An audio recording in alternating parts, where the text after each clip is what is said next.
Explain Taylor's theorem for two variables.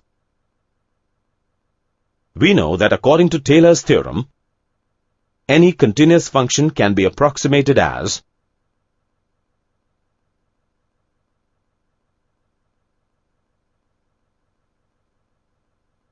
Taylor's theorem for one variable is expressed as. Now let's extend this expression to two variables. Let's assume a function fxy. Now if fxy and all its partial derivatives up to n plus 1th order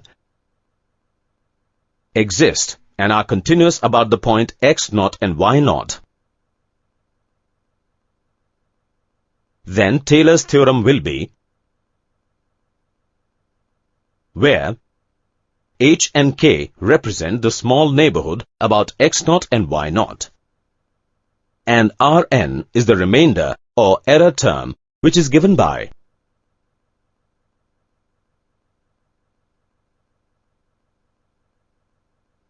Thus, according to Taylor's theorem for two variables, if a function fxy and its partial derivatives up to n plus 1th order are continuous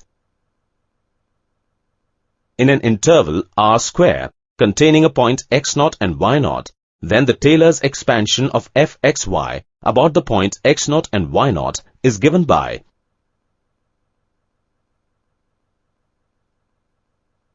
the related terms are